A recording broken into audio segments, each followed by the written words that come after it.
Tirupati urban మండలం మన auto నగర్లో ఉన్నాము.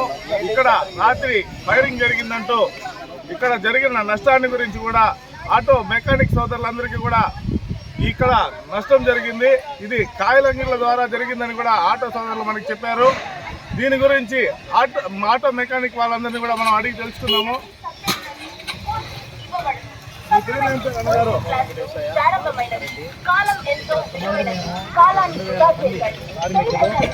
ఇక్కడ జీవనాధారం చేసుకుంటాము.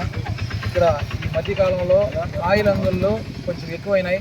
కాయలంగుల వల్ల అదేవిధంగా ఇక్కడ చెత్త ప్లాస్టిక్ మాకు ఎందుకంటే బయట పోయే అవకాశం లేకుండా పోయింది. మా సోదరులు ఎక్కడ పడితే అక్కడ వేసుకోవాల్సి వస్తూ ఉంది. దీనివల్ల ఈ చెత్త వల్ల ఈ నెలలోనే 3 సార్లు ఇక్కడ ఫైర్ జరగడం జరిగింది.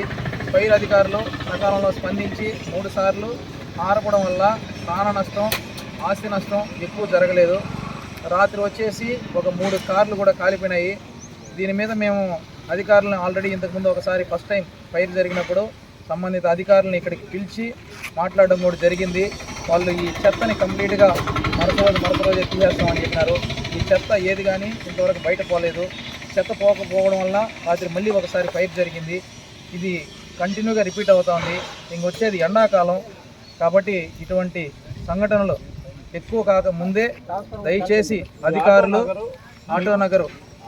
ఆటో నగర్కు సంబంధించిన అధికారులు, మున్సిపాలిటీకి సంబంధించిన అధికారులు దీని మీద కొద్దిగా చర్య తీసుకొని ఈ చెత్తనంతా కొద్దిగా బయట పంపించి మాకు కొంచెం న్యాయం చేయవలసిందిగా కోరుచున్నాం.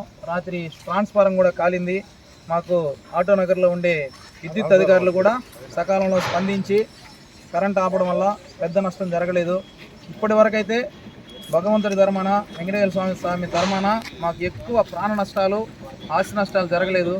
ఫ్యూచర్లో ఇవి పెరగకుండా వీటిని ఇక్కడితో అరికట్టి వీటిని ఇక్కడికి ముగించుకోవాల్సిందిగా కోరుతున్నాం. సంబంధిత అధికారులు, ఏపీఐసీ అధికారులు, మున్సిపల్ అధికారులు దీని మీద చర్య తీసుకొని మాకు తగిన న్యాయం చేయవలసిందిగా కార్మికులకు కోరుతున్నాం.